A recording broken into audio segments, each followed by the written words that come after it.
Walaupun perang yang sedang berlangsung dengan Amerika dan Israel, rejim Iran telah bertindak balas dengan cara yang mematikan terhadap ribuan orang yang turun ke jalan untuk membantah. Namun, wanita-wanita berani terus mencabar undang-undang yang mewajibkan wanita dan gadis memakai hijab di tempat awam. Satu perpecahan budaya kini telah muncul semula mengenai bagaimana dan sama ada undang-undang wajib ini perlu dikuatkuasakan. Dalam beberapa minggu kebelakangan ini, ulama dan ahli politik berhaluan keras telah meningkatkan desakan untuk mengambil tindakan tegas terhadap apa yang mereka panggil sebagai ketelanjangan di tempat awam. Dan bulan lalu, beberapa restoran di Tehran telah ditutup kerana tidak menguatkuasakan polisi hijab wajib. Pejabat pendakwa raya juga memberi amaran akan mengambil tindakan serius terhadap pelanggaran kesopanan di kafe, restoran, dan juga kedai yang menjual pakaian yang dianggap tidak konvensional dan tidak sesuai. Bersama kita di studio sekarang ialah aktivis hak asasi manusia dan hak wanita dari Iran, Lilimu. Terima kasih kerana bersama kami. Terima kasih, Dan Emily, mengapa Anda berada saya di Israel sekarang? Jadi saya seorang Zionis Parsi dan saya telah berjuang menentang antisemitisme sejak 7 Oktober dan ini adalah lawatan saya yang kelima ke Israel. Saya di sini sebagai sebahagian daripada delegasi. Sebenarnya delegasi saya sudah pulang, tetapi saya masih di sini meneruskan kerja ini.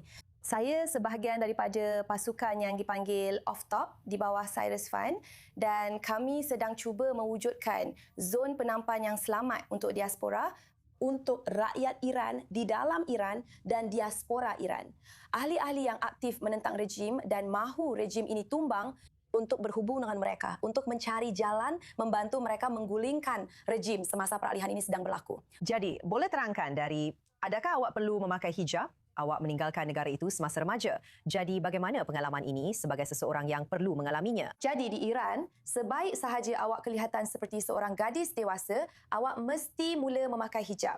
Saya sudah mempunyai ketinggian yang sama sejak saya masih kecil. Satu perkara yang kita juga perlu tahu ialah sebaik sahaja seorang gadis masuk ke sekolah, dia mesti memakai uniform berhijab. Dari kepala hingga kaki ditutup, hanya bahagian muka sahaja yang kelihatan, mungkin sedikit rambut di dahi. Saya sudah berkali-kali dipanggil ke pejabat penetua kerana mempunyai rambut merah secara semula jadi. Wah. Ya. Jadi berdasarkan apa yang anda tahu dan daripada rakan serta keluarga yang masih di sana, apa yang sedang berlaku? Jelas sekali apabila semuanya memuncak pada musim bunga, kami tahu bahawa puluhan ribu internet ditutup, puluhan ribu orang turun ke jalan, orang terbunuh, orang dihukum mati. Tetapi adakah semangat revolusi itu masih wujud dalam diri mereka sehingga semua orang hidup dalam ketakutan sekarang? Ketakutan itu sudah tentu sangat dirasai oleh rakyat Iran. Namun begitu, terdapat satu dikotomi di mana ketakutan itu juga telah diketepikan.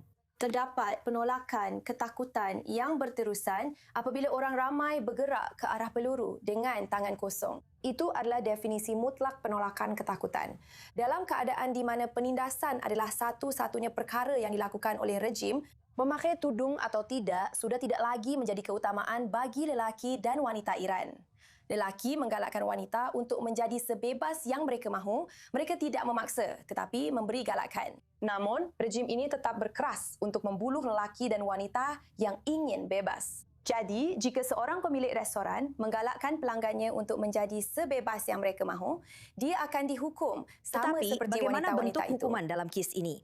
Apakah perbezaan antara orang yang dihukum bunuh dan dibunuh berbanding dengan yang didenda atau dipenjarakan? Mahsa Amini dibunuh hanya kerana rambutnya. Nika Syakami dibunuh kerana membakar tudung. Rambut wanita Iran sekarang berada di pasaran antarabangsa.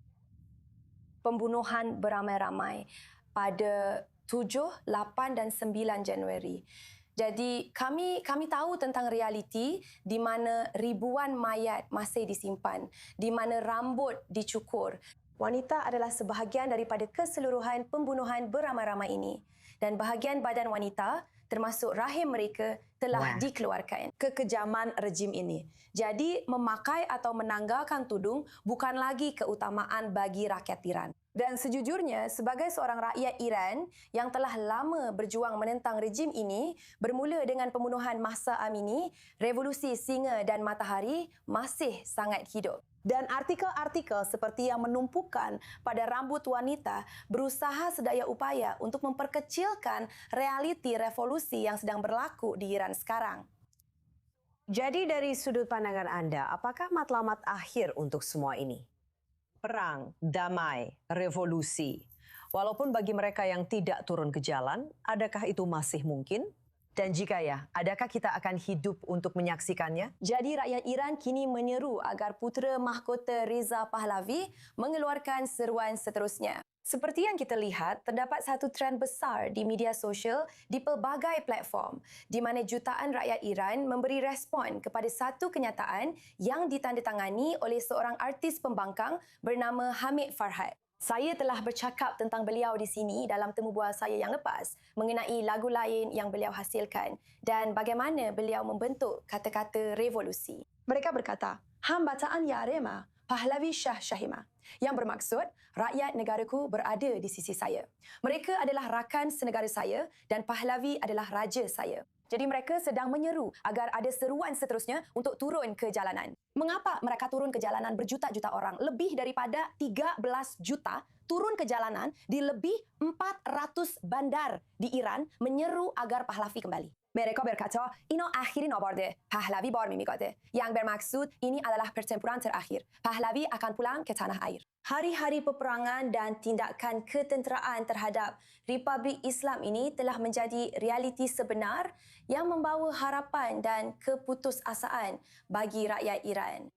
Kami adalah bangsa pertama dan salah satu daripada segelintir bangsa yang menyeru sekutu asing kami untuk menjatuhkan bom di tanah air kami. Adakah masyarakat berasa kecewa kerana anda tahu pada permulaan Presiden ini, Trump berkata bantuan sedang dalam perjalanan, jangan risau, bantuan sedang dalam perjalanan. Adakah rakyat berasa ditinggalkan oleh Presiden Trump?